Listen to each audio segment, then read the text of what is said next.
भागवत महापुराण।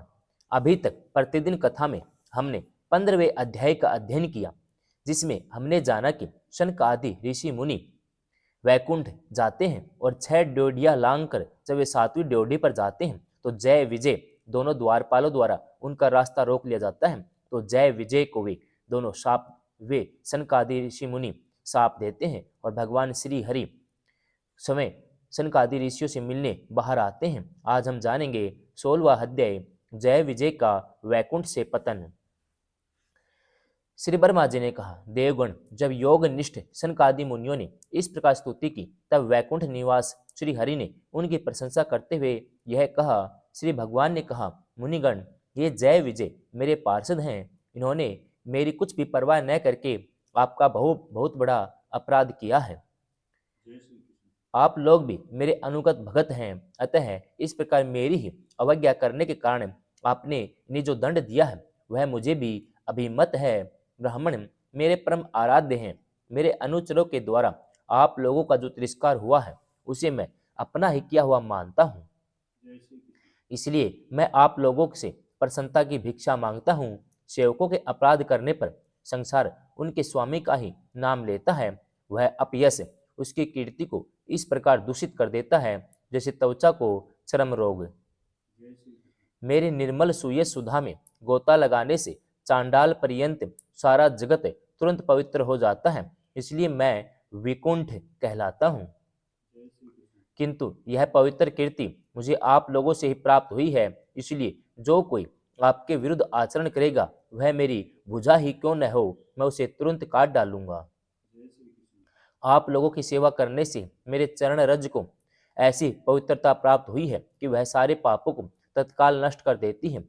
मुझे ऐसा सुंदर स्वभाव मिला है कि मेरे उदासीन रहने पर भी लक्ष्मी जी मुझे एक क्षण के लिए भी नहीं छोड़ती।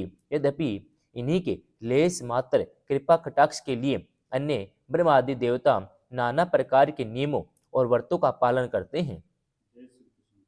जो अपने संपूर्ण कर्म फल मुझे अर्पण कर सदा संतुष्ट रहते हैं, वे निष्काम ब्राह्मण ग्रास ग्रास पर तृप्त होते हुए घी से तरह तरह के पकवानों का भोजन करते हैं। तब उनके मुख से मैं जैसा तृप्त होता हूँ, वैसा यज्ञ में अग्नि रूप मुख से यजमान की दी हुई आहुतियों को ग्रहण करके नहीं होता। योग माया का अखंड और असीम ऐश्वर्य मेरे अधीन है। हम मेरे चरण उदक रूपिणी गंगा जी चंद्रमा को मस्तक पर धारण करने वाले भगवान शंकर के सहित समस्त लोकों को पवित्र धारण करता हूँ। ऐसा परम पवित्र एवं परमेश्वर होकर मैं जिनकी पवित्र चरण रज को अपने मुकुट पर धारण करता हूँ, उन ब्राह्मणों के क्रम को कौन नहीं सहन करेगा।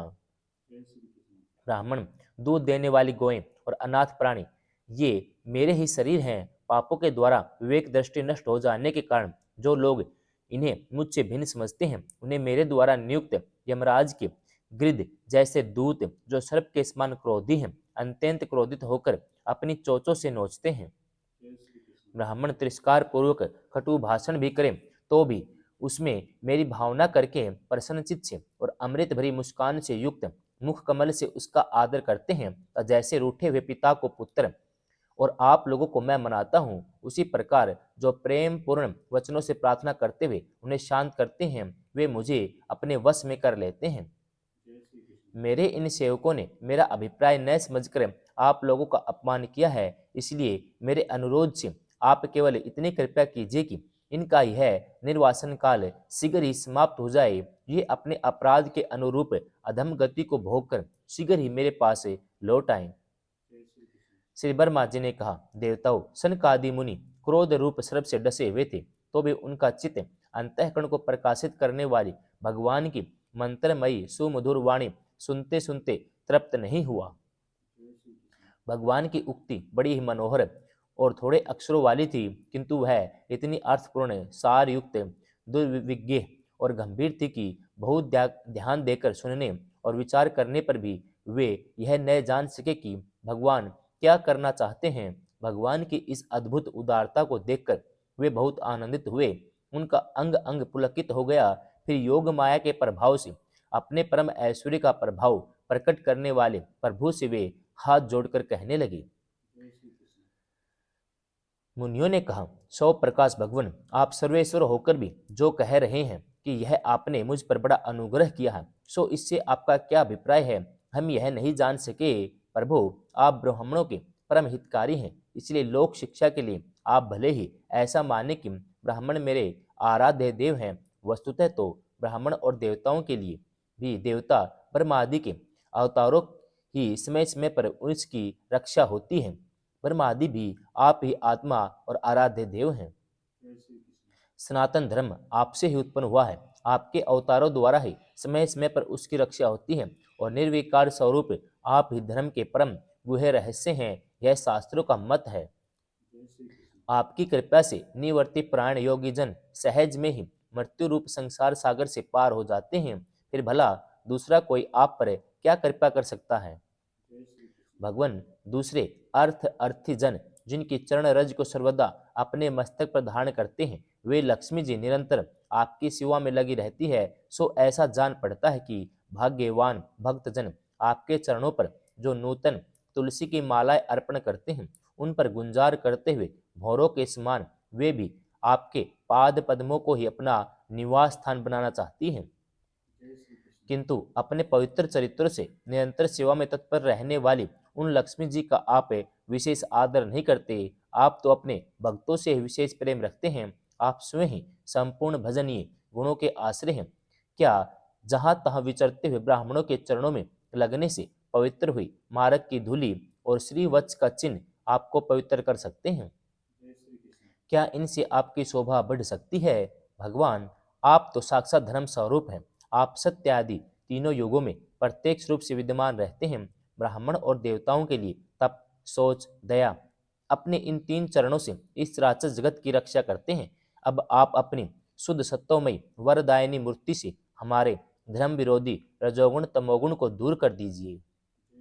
देव, यह ब्राह्मण कुल आपके द्वारा अवश्य रक्षणीय है, यदि साक्षात धर्म रूप होकर भी आप सुमधुर वाणी और पूजन आदि के द्वारा इस उत्तम कुल की रक्षा न करें तो आपका निश्चित क्या हुआ कल्याण मार्ग ही नष्ट हो जाए, क्योंकि लोक तो श्रेष्ठ पुरुषों के आचरण को ही परिणाम रूप से ग्रहण करता है।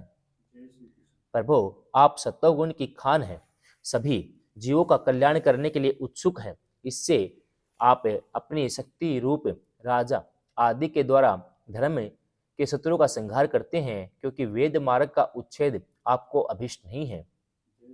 आप त्रिलोकी नाथ और जगत प्रतिपालक होकर भी ब्राह्मणों के प्रति इतने नम्र रहते हैं, इससे आपके तेज की कोई हानि नहीं होती, यह तो आपकी लीला मात्र है। सर्वेश्वर, इन द्वारपालों को आप जैसा उचित समझे वैसा दंड दे अथवा पुरस्कार रूप में इनकी वृत्ति बढ़ा दे। हम निष्कपट भाव से सब प्रकार आपसे सहमत हैं, अथवा हमने आपके इन निपराध अनुचरों को सौंप दिया है, इसके लिए हमें को उचित दंड दे, हमें वह भी सहर्ष स्वीकार है। श्री भगवान ने कहा, मुनिगण, आपने इन्हें जो सौंप दिया है सच जानिए वह मेरी ही प्रेरणा से हुआ है। अब शीघ्र ही दैत्य योनि को प्राप्त होंगे, वहां क्रोध वेश से बढ़ी हुई एकाग्रता के कारण सुदृढ़ योग संपन्न होकर फिर जल्दी ही मेरे पास लौट आएंगे। सेबर माजी कहते हैं, तंत्र उन मुनीश्वरों ने न्यायानी राम भगवान विष्णु और उनके स्वयं प्रकाश वैकुंठ धाम के दर्शन करके प्रभु की परिक्रमा की, उन्हें प्रणाम कर उनकी आज्ञा पा भगवान के ऐश्वर्य का वर्णन करते हुए परमुदित होकर वहां से लौट गए। फिर भगवान ने अपने अनुचरों से कहा, जाओ, मन में किसी प्रकार का भय मत करो, तुम्हारा कल्याण होगा। मैं सब कुछ करने में समर्थ होकर भी ब्रह्म तेज को मिटाना नहीं चाहता, क्योंकि ऐसा मुझे अभिमत भी नहीं है। एक बार जब मैं योग निद्रा में स्थित हो गया था, तब तुमने द्वार में प्रवेश करते हुए लक्ष्मी जी को रोका था। उसमें उन्होंने क्रुद्ध होकर पहले तुम्हें यह शाप दे दिया था। अब दैत्य योनि में मेरे प्रति क्रोधाकार वृत्ति रहने से तुम्हें जो एकाग्रता होगी, उससे तुम इसे विपर तिरस्कार जनित पाप से मुक्त हो जाओगे और फिर थोड़े ही समय में मेरे पास लौट आओगे। द्वारपालों को इस प्रकार आज्ञा दे भगवान ने विमानों की श्रेणियों से सुसज्जित अपने सर्वाधिक श्री संपन्न धाम में प्रवेश किया। वे देव श्रेष्ठ जय विजय तो ब्रह्म शाप के कारण उस अलंघनीय वैकुंठ धाम से गिरने लगे। तब वहां श्रेष्ठ विमानों पर बैठे हुए वैकुंठ निवासियों में महान हाहाकार मच गया। इसमें दीति के गर्भ में जो स्थित जो कश्यप जी का उग्र तेज है, उसमें भगवान के उन पार्षद परवरों ने प्रवेश किया है। उन दोनों असुरों के तेज से ही तुम सबका तेज फीका पड़ गया है। इसमें भगवान ऐसा ही करना चाहते हैं। जो आदि पुरुष संसार की उत्पत्ति, स्थिति और लय के कारण है, जिनकी योग माया को बड़े बड़े योगी जन भी बड़ी कठिनता से पार कर पाते हैं, वे सत्व आदि तीनों गुणों के नियता श्री हरि हमारा कल्याण करेंगे। अब इस विषय में हमारे विशेष विचार करने से क्या लाभ हो सकता है। 16वां अध्याय समाप्तम।